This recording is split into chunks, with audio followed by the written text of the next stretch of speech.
Looking forward to it, really looking forward to it. I'm not sure on the bikes yet, they look fine, but I'm going to give me a bit of a test and see how we get on with them, see how the tyres are and what have you, and then get suspension set up. So yeah, looking forward to today. Now I know what my penis feels like when I put a condom on. The only thing I can concentrate on is staying alive. Beyond that, it's a bit of a mystery. I'm not nervous, I don't feel nervous, but I'm looking forward to it. It's exciting, isn't it? Isn't it? But I do intend to give it 103%. Just a few track days here and there, but I haven't really rid for the last year, so this is really getting me back into it.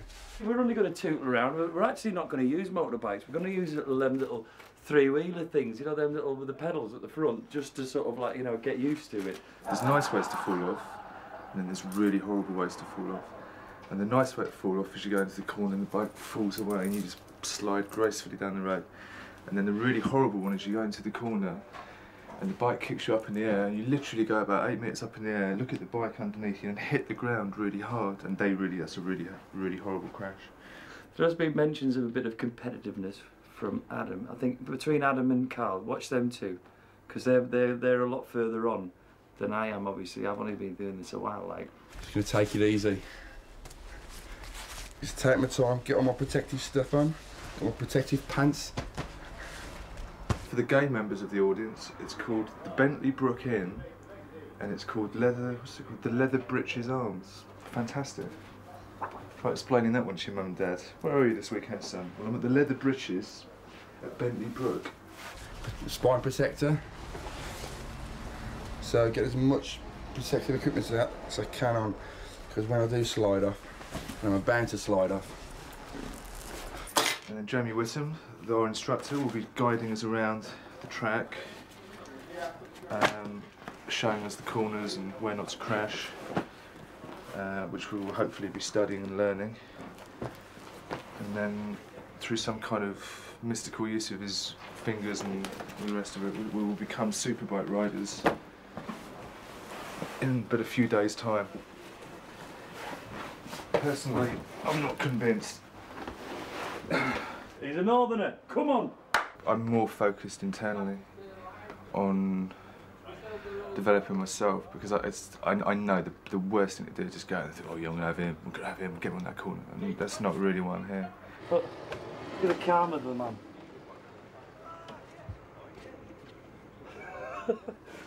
See, right on cue, he leaves. That's how fast he is. That's how, as soon as you mention his name, he's off.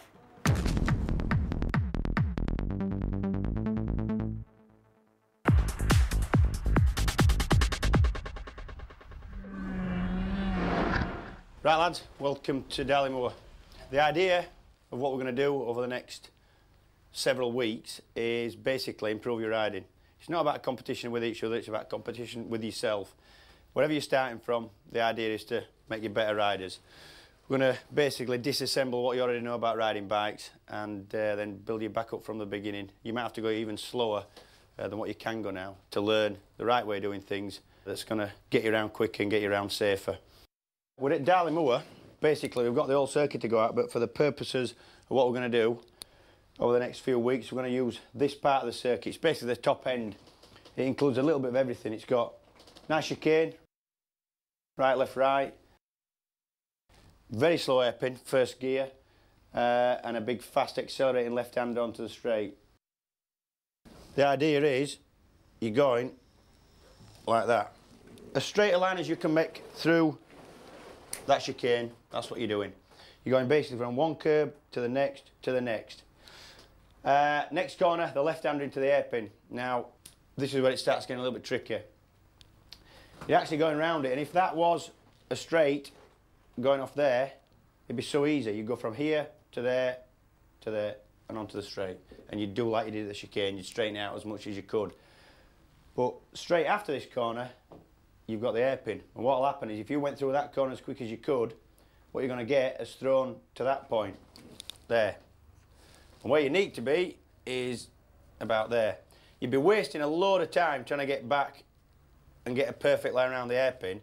So what we're going to do is go in, scrubbing the speed off, braking, obviously balancing lean angle with brakes. You can't just go into a corner and grab hold of a lot of front brake. You're gonna crash. There ain't gonna be as much grip on the side of the tyre. So you're going around, keeping the bike as straight-ish up, which will throw you that way. You're gonna get to about that point, about halfway across the width of the track, and then into the hairpin from there. And then you're just gonna have to make really the best line is from that point to the apex, and then using all the track coming out.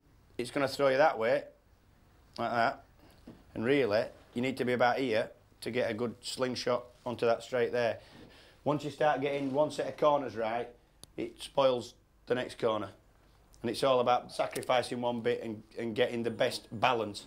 Obviously it's a compromise, and to get around there properly you're gonna have to think about what you're doing.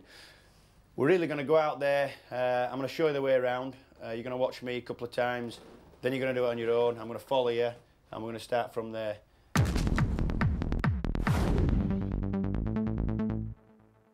Right lads, there's a circuit. As you can see, we're at the S's. This is just starting our section of the circuit. You've got a right going in, then a left, then a right, and you don't even count the left coming out. You can straight line that. In fact, this whole section, you can almost straight line it. Obviously, the faster you're going, the less you can straight line it. Then, the next section is going into the hairpin. You can see the red and white barrier. That's the left leading directly into the hairpin. Whatever you do there directly affects what happens at the hairpin, and then what happens at the hairpin affects the left coming out of the hairpin. So we'll see when we get up there. The positioning, your line out of this corner is going to throw you basically out this way. You're going to be coming out more towards the left hand side of the track. You've got to get across to the, you can actually see the line because you can see the polished part. You can just about see the more polished tarmac. It's going to be a gradual sweep back. You're not going to be able to just come over here and run down that side. You're going to be coming out of there quick. That means you're not going to be able to just turn across. It's going to be a gradual sort of aim to get to within sort of 4 feet of that curb.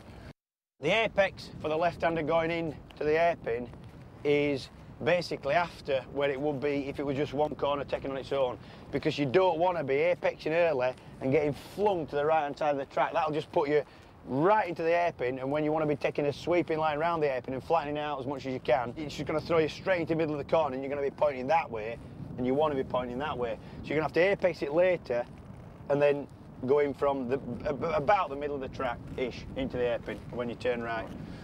What I'm trying to get across is actually the theory, not so much. I'm not going to tell you you're going to have to run over this pebble here. That's the perfect position on the track. I want to get you across the sort of theory of how you'll get going quick around this section.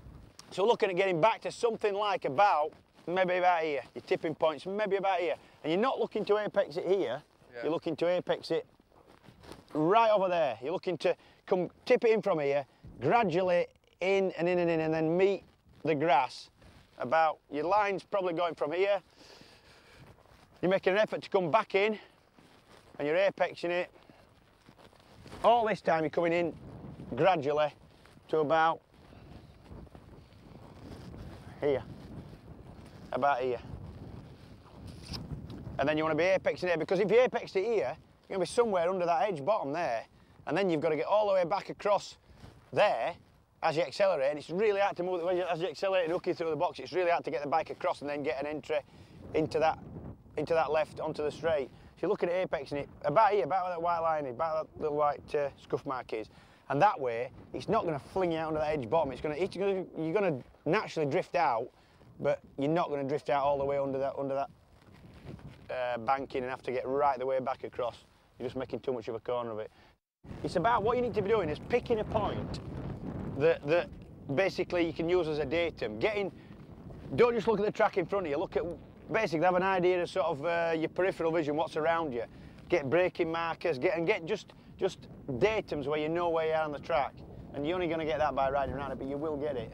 Could be a change of tarmac, could be a rubber mat, could be whatever it is. You need to be really aiming for, you know, getting points so you've got a spatial awareness of where you're on the track. Because a lot of people just guess. They guess braking mark, and it works for a bit, Yeah. and then they get it all wrong. Right? Yeah. Do a bit of riding then, eh? Yeah. All right, boys.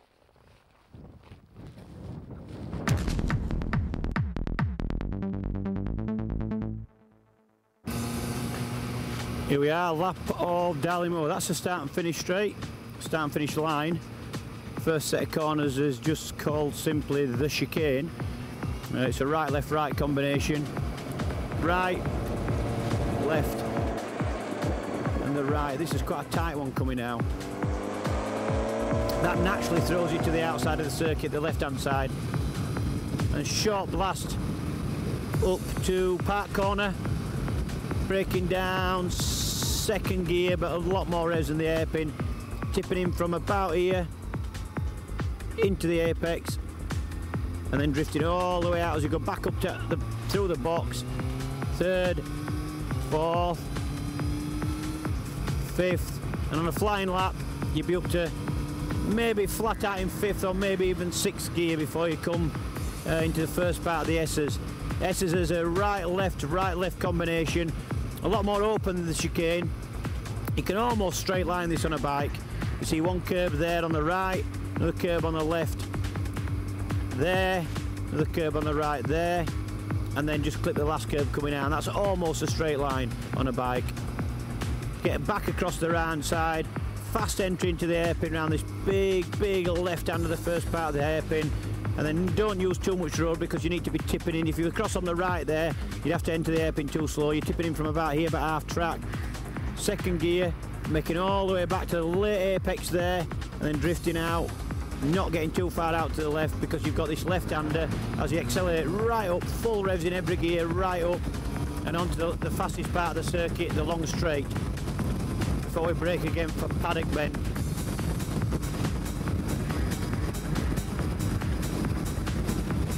It's a circuit you've really got to think about your lines and really got to think about your positioning on the track.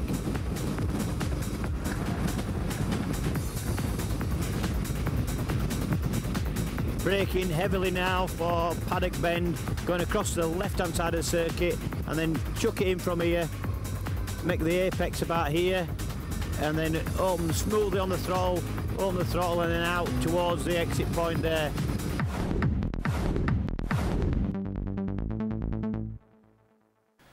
Right, how do you find that? I mean, that's really slow, but that's the lines you want to be taking. Yeah. And it is difficult because to get good lines, you really need the speed because the speed puts you in certain parts of the track. And when you're going really slow, you could be on any part of the track, you can do whatever you want. If you're going really slow, you can just do a U-turn, which if you're going dead quick, you obviously can't. But you can already see that you can make a corner a lot quicker just by getting the correct line. It's about getting a braking marker, a turning point, an apex point, and an exit point. You'll get quicker just by getting the correct line. You'll go quicker than you think. And you'd be amazed how many people initially on track just have completely the wrong line. They come out of a corner and they're making a big effort to stay on the wrong side of the track. Well, if you just let it run, it's a lot less effort to go a lot quicker. You felt happy with the line you were following? Well, that's the one that I've just got to sort out the most is the double chicane. I mean, the hairpin, I was a bit sort of like dubious about that, but I feel a lot more confident about that. And could you relate what I was saying when we walked round to what we were doing then? Right. No, that really put it all into perspective for me, really. Yeah. Adam, what about you? Yeah, all right? It's a really cute little circuit. I've got caught out on the bottom straight a couple of times with the crosswind. Yeah. Because it feels it's quite similar to losing the back or losing the front. Because you get kind of like vague some sort of sensation. Yeah, there is, and especially going through that first little double chicane that Mark was saying. It turns right going into it, easy, it just flops down right. But getting and trying to get it left, you just don't want to come over, that's just crosswind. That's all it is, it's right on the front of the bike there. Really amazing. I've got to get my gears right, really. I think that's going to be my main bugbear today, choosing the right gears. Yeah. I'm coming down there, I'm trying to watch what gears you're changing down into and sort of follow you when you're braking and looking at your gear change and then flowing it out. Especially for you kind of biggish, and it's only a small bike. 600s ain't got the power that the R1's got, or maybe the GSX-1000 or whatever. Any of the 1 litre bikes have got enough power, so we'll go through all that. Yeah.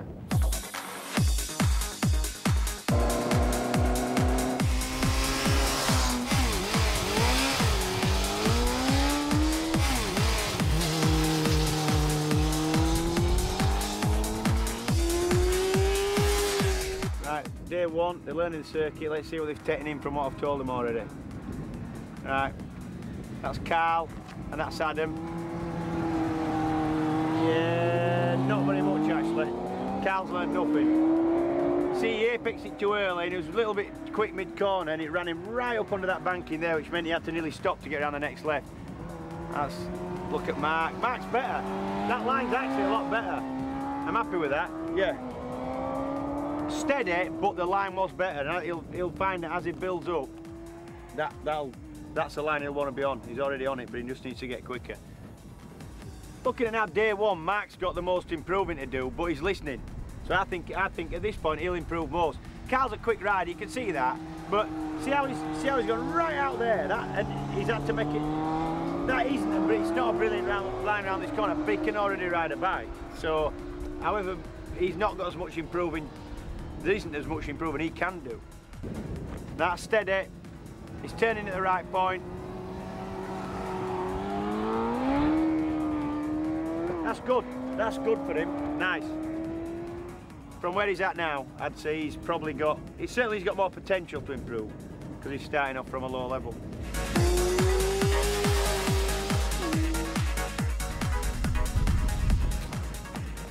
Right, crap that. Right, Mark, you first. The worst thing is you look really tense on the bike. You look really, really not scared, but kind of like you don't know what to do with your body position. You're not relaxed. You're not flowing at all. That'll come. You're actually lying around the corner. Absolutely brilliant. Really good. Slower than these two because you're starting off from a sort of lower experienced position. Yeah. But the line was brilliant. You took in exactly what I've said. You went in from almost the inch that I told you to turn in. You went right to the apex, the perfect place, and you came out good. Once you do get quick, it'll be natural because you'll be coming out of the corner thinking, oh, Christ, I should be over there. But at the minute, you really want to. You have to make that effort to sort of not just open throttle when you know you can, because as your sort of speed builds up, you will need to be on that line, not just want to be on that line like you are now. You need to be on it. Carl, you can just tell you've done a lot of riding. You can hear you winging down the box, whack it in the corner, knee on the deck, and straight round. But you're that fast mid-corner, you're kind of almost mounting the banking coming out. As you tip it in, you're opening, you're sort of braking, turning, and cracking the throttle straight away, so it's kind of driving round. Yeah. You want to just, like half a second, just waiting for it and being a bit patient. It'll point you that extra sort of 5 degrees further round, and that'll make your apex late. And that'll give you, when you're running out here trying to get the power on, it means you'll be here more straight up getting the power on, and you're then trying to get back across, and you won't. You'll have a lot better line. So you just need a little bit of patience. Adam, you need to stop looking at Carl and think about what you're doing yourself. When you did it on your own the last lap, you went round really quick, but you didn't have any concept of what an apex was. You just kind of got to mid-corner, whacked it on its side, and went dead fast right around the middle of the track, as if you were just following the shape. If somebody drawn a line right down the centre of the track, that's what you followed. You've got to start picking a point. Pick a point that you're happy with to get back to on that inside, and then sort of accelerate from there. Apart from that, I mean, you've all got bad points and good points.